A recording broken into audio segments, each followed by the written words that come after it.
the next point, antibiotics. In last video, we have seen the points microbial enzymes and xanthan gum. Now here we see the point antibiotics means pratijayvike. Antibiotics means what? You already known.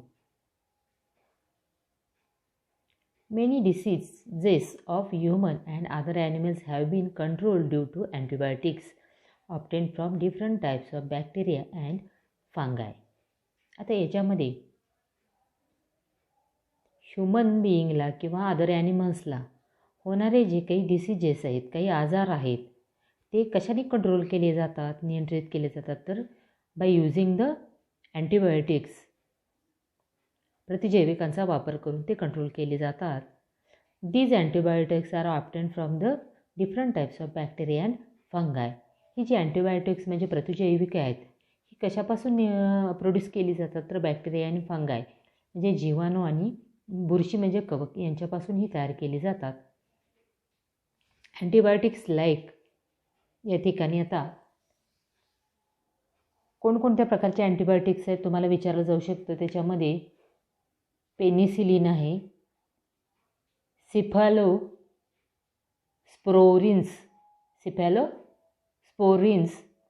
त्याच्यानंतर मोनोबॅक्टम, बॅक्टीट्रॅसिन, इरिथ्रोमायसिन, जेंटामायसिन, neomycin, स्ट्रेप्टोमायसिन, tetracycline,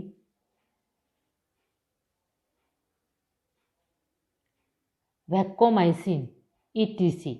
आता याच्यामध्ये उच्चार थोडेसे किचकट आहेत, ते उच्चार व्यवस्थित करायचे आहेत आणि स्पेलिंगमध्ये सुद्धा काय करायचे, मिस्टेक करायची नाही आहे. ही जी एक्झाम्पल्स आहेत ती अँटीबायोटिक्सची आहेत. आता हे अँटीबायोटिक्स जे आहेत are used against various strains of gram positive and gram negative bacteria.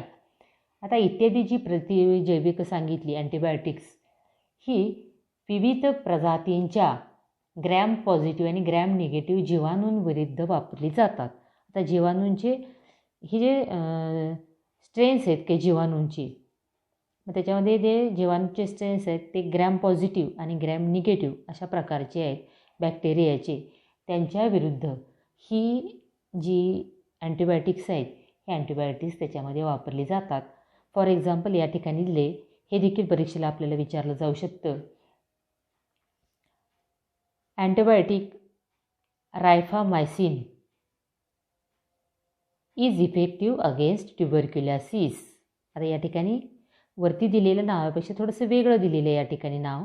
हे रायफामायसिन नावाचं जे अँटीबायोटिक आहे हे कशावरती अतिशय परिणामकारक आहे, तर ट्युबरक्युलोसिस म्हणजे TB ज्याला आपण म्हणतो, क्षयरोगाविरुद्ध हे प्रभावी ठरतं. हा देखील प्रश्न आपल्याला या ठिकाणी विचारला जाऊ शकतो, थोडक्यात लक्षात घ्या. आता हे अँटीबायोटिक काय आहेत तुमच्या पाठीमागंसुद्धा थोडक्यात आपल्याला पॉईंट झालेला आहे.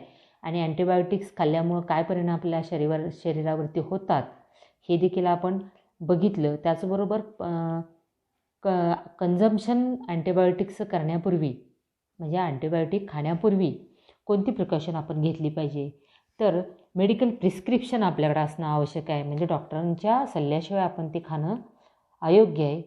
सहजच आपण मेडिकलमध्ये जातो आणि एखादी गोळी अँटीबायोटिकची आणून आपण स्वतःवरती ट्रीटमेंट करायचा प्रयत्न करतो, ते पूर्णपणे काय आहे, totally it is wrong, because there are some harmful effects of the antibiotics on our bodies also. Now see here, second point, some questions are given. First one is, which different materials are decomposed in biogas plant. आता biogas प्लॅन्टमध्ये संयंत्रामध्ये कोणते materials वापरले जातात, decompose केले जातात, तर त्याच्यामध्ये degradable जे substance आहेत म्हणजे कुजण्यासारखे आहेत, ज्याचं डिग्रेडेशन होतं अशा पद्धतीचं सबस्टन्स, मग त्याच्यामध्ये ॲनिमल आणि प्लांट वेस्ट जे आहे त्याच्यामध्ये वापरलं जातं. त्याच्याबरोबर डंग आणि युरिन ऑफ द ॲनिमल्स, प्राण्यांपासून मिळणारं डंग म्हणजे शेण असेल किंवा युरिन त्याच्यामध्ये वापरलं जातं. आणि फार्म वेस्ट, शेतातून निर्माण झालेलं वेस्ट देखील त्याच्यामध्ये वापरलं जातं. कारण हे काय होतं, बायोगॅस प्लॅन्टमध्ये त्याचं डिकम्पोजिशन होऊ शकतं. Second question, which useful materials are obtain from it, which is the fail out of those. आता याच्यामध्ये युजफुल मटेरियल कोणतं वापरलं जातं, तर त्याच्यामध्ये साधारणपणे याच्यामधून कोणतं युजफुल मटेरियल ऑब्टेंड होतं, तर manure, best quality of manure म्हणजे उत्तम प्रतीचं खत यातून आपल्याला निर्माण होतं. त्याचबरोबर फ्युएल इज ऑल्सो ऑब्टेंड, इंधन देखील आपल्याला मिळतं. आणि हे इंधन कोणतं असतं, तर त्याच्यामध्ये मिळणारं जे आहे ते फ्युएल जे आहे त्याचं फ्युएलचं नाव आहे या ठिकाणी methane. Carbon dioxide and H2S in small proportions, याच्यामध्ये मोठ्या प्रमाणावर मिथेन मिळतं आणि स्मॉल क्वांटिटीमध्ये carbon dioxide in H2S means sulphur hydrogen sulphide कमी प्रमाणामध्ये मिळतं. Third one question, decomposition occurs through which organisms. याच्यामध्ये आता डिकम्पोजिशन कशाद्वारे घडवून आणलं जातं, तर याच्यामध्ये methanogenic bacteria present in the excrete of animals. आता ॲनिमलचं एक्सक्रीटा म्हणजे वेस्ट प्रोडक्ट जे आहेत, मग डंग असेल त्याच्यामध्ये किंवा युरिन असेल तर त्याच्यामध्ये बॅक्टेरिया असतात आणि ते बॅक्टेरिया काय करतात, मिथॅनोजेनिक बॅक्टेरिया असतात त्याच्यामध्ये.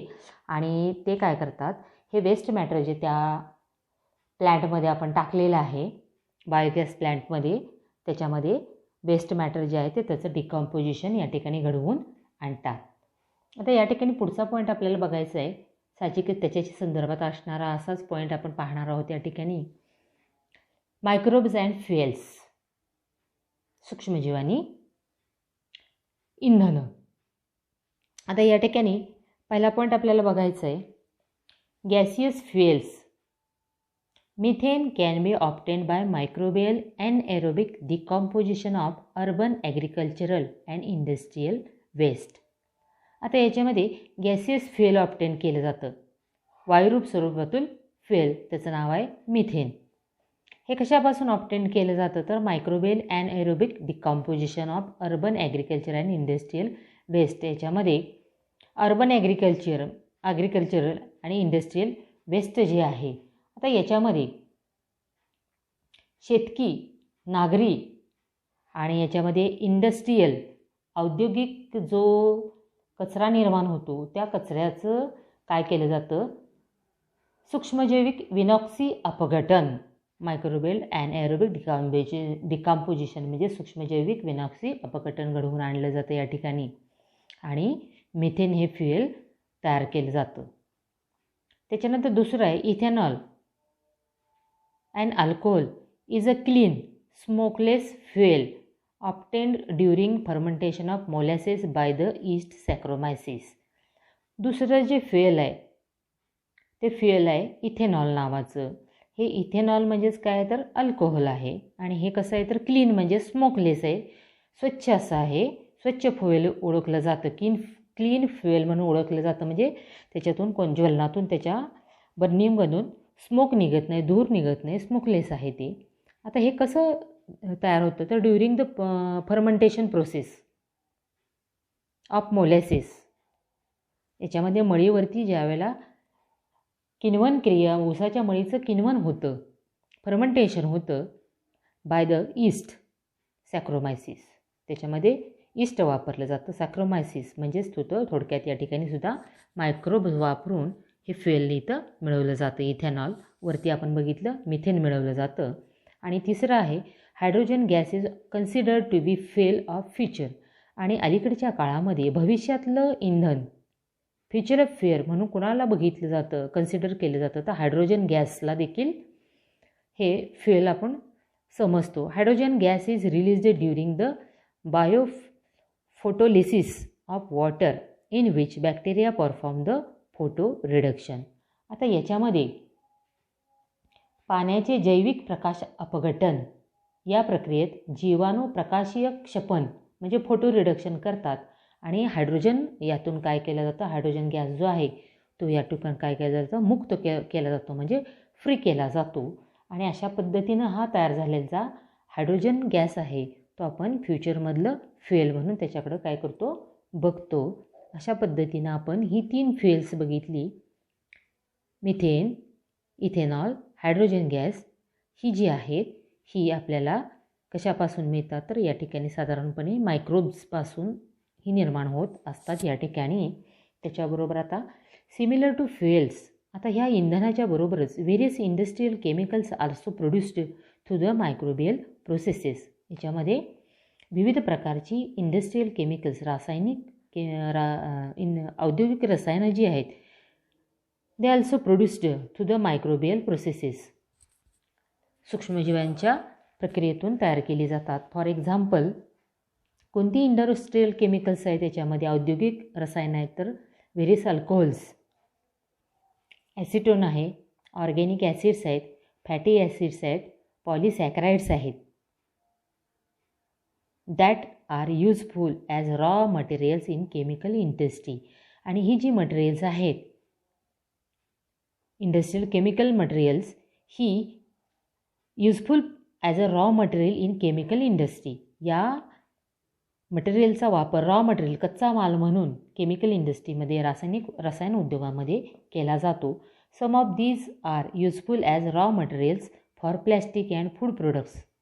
यातली काही मटेरियल्स अशी आहेत की काही मटेरियल्स आपल्याला रॉ मटेरियल म्हणून प्लॅस्टिक निर्मितीसाठी देखील वापरली जातात आणि फूड प्रोडक्ट्स, अन्नपदार्थांच्या निर्मितीसाठी सुद्धा कच्चा माल म्हणून उपयोगी येतात या ठिकाणी.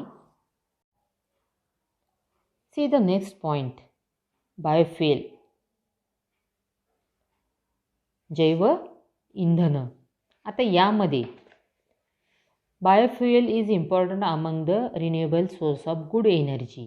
बायोफ्युएल जे आहे ते renewable source of good energy म्हणजे नवीकरणीय स्रोतापैकी एक असा गुड एनर्जीचा, चांगला एनर्जीचा स्रोत म्हणून अतिशय इम्पॉर्टंट आहे. These fuels are available in the solid, liquid and gaseous form. तिन्ही प्रकारेमध्ये असतात, सॉलिड, लिक्विड आणि गॅसेसमध्ये असतात. तर सॉलिड फॉर्ममध्ये कोणते असतात तर कोल आहे, त्याच्यामध्ये डंग आहे, क्रॉप रेसिड्यू आहे, कोळसा, शेण आणि पिकांचा राहिलेला भाग. लिक्विडमध्ये कोण आहे, व्हेजिटेबल ऑइल्स आहेत आणि अल्कोहोल आहे. गॅसेसमध्ये कोण आहे, गोबर गॅस आहे आणि कोल गॅस इत्यादी आहेत. इत्यादी फॉर्ममध्ये हे बायोफ्युएल उपलब्ध आहे. These fuels are easily available. आता याच्यामध्ये ही जी फ्युएल्स आहेत ती सहजासहजी उपलब्ध होतात and in plenty of quantity, आणि भरपूर मुबलक प्रमाणामध्ये उपलब्ध होतात. These are reliable fuels of the future. आणि या फ्युएल्सना आपण भविष्यातील रिलायबल फ्युएल्स म्हणजे विश्वसनीय, भरोशाची इंधनं म्हणून याच्याकडं आपण पाहू शकतो. आता या ठिकाणी एक डायग्राम आपल्याला दिलेला आहे. तो डायग्राम जो आहे तो डायग्राम आपण पाहूया या ठिकाणी. आता हा जो डायग्राम आहे हा डायग्राम काय आहे तर बायोफ्युएल प्रोडक्शन या ठिकाणी दाखवलेलं आहे. आता या ठिकाणी काय दाखवलेलं आहे सुरुवातीला आपण या ठिकाणी बघूया. Liquid fuel production through fermentation. आता या ठिकाणी लिक्विड फ्युएल, द्रवरूपातील फ्युएल जे आहे इंधन, हे फर्मेंटेशनच्या क्रियेतून कसं केलं जातं हे बघितलं जातं बघा या ठिकाणी. आता बघा हे जे मायक्रो ऑर्गॅनिझम्स दाखवलेले आहेत हे मायक्रो ऑर्गॅनिझम्स काय तयार करतात, बायोफ्युएल, लिक्विड फॉर्ममधलं बायोफ्युएल प्रोड्यूस करतात. आणि बायोफ्युएल्स कशासाठी वापरलं जातं, फॉर दीज व्हेकल्स. ही वाहनच आहेत. हे काय एरोप्लेन आहे, हे काय आहे ट्रक आहे, दिस इज कार, बरोबर. आता याच्यामध्ये कोणतंही आता याच्या अगोदर इंधन कोणतं वापरलं जातं, पेट्रोल आणि डिझेल हे वापरलं जातं. त्याच्याऐवजी ही बायोफ्युएलसुद्धा आपल्याला वापरता येतात. मग यातूनसुद्धा कार्बन डायऑक्साईड बाहेर पडतो, पण त्याचं प्रमाण जर बघितलं तर त्याचं प्रमाण जे काय आहे ते कमी असतं. आणि ह्या जो बाहेर पडलेला कार्बन डायऑक्साईड आहे, हा कार्बन डायऑक्साईड कुठं जातो आहे बघा त्या ठिकाणी इथं गेला. इथं कोण आहेत, हे बायोमास आहे. बायोमास म्हणजे या ठिकाणी प्लॅन्ट्स आहेत, बरोबर. ह्या प्लॅन्ट्स काय वापरतात? सोलर एनर्जी आणि कार्बन डायऑक्साईड. म्हणजे इथून बाहेर पडलेलं कार्बन डायऑक्साईड हे कोण वापरणार आहे? ह्या प्लॅन्ट्स वापरणार आहेत. आणि सोलर एनर्जी आणि कार्बन डायऑक्साईड वापरून त्या काय करतात? स्वतःचं फूड तयार करतात. या ठिकाणी त्यावेळेला ज्या परिपक्व होतील त्यावेळेला त्याचं हार्वेस्टिंग केलं जातं. हार्वेस्टिंग केलं जातं म्हणजे कापलं जातं ते, बरोबर आहे. याच्या साहाय्याने हे काय केलं जातं? कटिंग केलं जातं थोडक्यात. आणि त्याच्यानंतर थ्रेशिंग केलं जातं. थ्रेशिंग म्हणजे मळणी म्हणतात या ठिकाणी, पण मळणीचा अर्थ या ठिकाणी काय आहे? लाकडाचे तुकडे तयार केलेले आहेत, बरोबर आहे.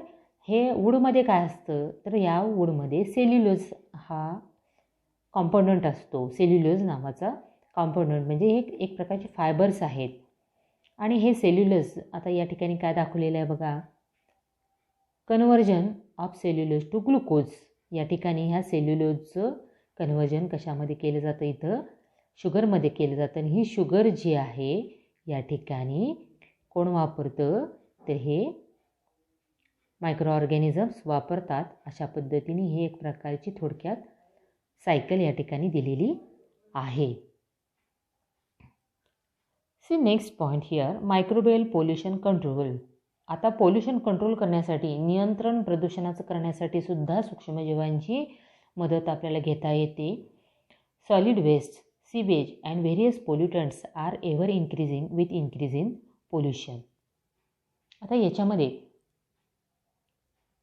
इथं इन्क्रीज इन पोल्युशन म्हटलेलं आहे. इन्क्रीज इन पॉप्युलेशन असा वर्ड खराब आहे या ठिकाणी. जसं पॉप्युलेशन इन्क्रीज होत चालले, पॉप्युलेशन इन्क्रीज म्हणजे लोकसंख्या जशी वाढती आहे तसं सॉलिड वेस्ट आणि घनकचरा असेल किंवा सीवेज सांडपाणी आहे, त्याच्याबरोबर व्हेरियस पोल्युटंट्स म्हणजे विविध प्रकारची प्रदूषके जी आहेत तीसुद्धा वाढत्या इन्क्रीज इन पॉप्युलेशनबरोबर ती इन्क्रीजच होत आहेत, वाढत आहेत. या ठिकाणी वर्ड लक्षात घ्यायचं आहे, पॉप्युलेशन आहे. Along with it ever increasing diseases and degradation of environment are the world wide problems. आणि याच्यात जोडीला एव्हर इन्क्रीजिंग डिसीजेस, रोगप्रसार मोठ्या रोगराई पसरते आहे. डिग्रेडेशन ऑफ एन्व्हायर्ड, पर्यावरणाचा ऱ्हास होतोय. These are world wide problems, जागतिक समस्याच बनलेली आहे. Especially cities in densely populated countries like India are affected with this problems. साधारणपणे कोणत्या सिटीजमध्ये विच आर डेन्सली पॉप्युलेटेड म्हणजे त्याच्यामध्ये दाट लोकसंख्या आहे, अशा ज्या सिटीज आहेत त्याच्यामध्ये आपल्या कंट्री भारत देशाचा देखील समावेश याच्यामध्ये होतो. आणि याच्यामध्ये आपल्या देशामध्ये सुद्धा अशा समस्या भरपूर प्रमाणामध्ये काय झालेल्या आहेत त्याच्यामुळं वाढलेल्या आहेत. Life of the future generation will be difficult if these problems are not solved at right time. आणि या जर पोल्युशनच्या समस्या ज्या आहेत कंट्रोल वेळेवर केल्या नाहीत तर लाईफ ऑफ फ्युचर जनरेशन्स, भावी पिढ्या आपल्या ज्या येणार आहेत त्यांचं जीवन जे आहे इट बिकम्स डिफिकल्ट. अतिशय ज्यांचं ज्या आयुष्य जगणं त्यांचं अवघड ठरेल जर प्रॉब्लेम्स आपण राईट टाईमला सॉल्व्ह केले नाहीत तर. पर्यावरणाचे जे काही पोल्युशनचे प्रॉब्लेम्स आहेत योग्य वेळीच जर आपण त्याचं सोल्युशन काढलं नाही तर. Right time and right extent, सजीवान म्हणजे योग्य वेळ आणि योग्य प्रमाणात राईट एक्सटेंटमध्येच ते आपण सोल्युशन त्याचं काढलं पाहिजे. Let us see the role of microbes in environment. आता आपल्याला मायक्रोब्सचा रोल या एन्व्हायरमेंट पर्यावरणाच्या पोल्युशन कंट्रोलमध्ये काय आहे हे आपल्याला इथं बघायचं आहे. You already known that microbes are used for disposal of solid waste through biogas plant and compost production. How urban waste that is accumulated in terms of tons may be disposed of. आता या ठिकाणी तुम्हाला माहिती आहे की microbes are used disposal of solid waste through biogas plant. आता या ठिकाणी सूक्ष्मजीवांच्या मदतीनं आपण सॉलिड वेस्ट जे आहे, घनकचरा आहे, त्याचं विल्हेवाट लावतो, डिस्पोजल करतो थ्रू द बायोगॅस प्लांट. कुठं करतो तर बायोगॅस प्लांट्स, बायोगॅस निर्मितीच्या ह्याच्यामधून त्याचं विल्हेवाट लावतो. अँड कंपोस्ट प्रोडक्शन, आणि त्याचबरोबर कंपोस्ट खत देखील काय करतो आपण या ठिकाणी निर्माण करतो. अर्बन वेस्ट जे आहे, शहरी भागातलं वेस्ट जे आहे ॲक्युम्युलेटेड इन टर्म्स ऑफ टन्स. शहरी भागामधलं जे वेस्ट तयार होतं ते टनामध्ये असतं, साचून राहतं टनामध्ये. May be disposed of. कशा पद्धतीनं त्याचं डिस्पोजल करायचं, कशा पद्धतीने विल्हेवाट लावायची, अशी समस्या खरं तर या ठिकाणी निर्माण झालेली आहे.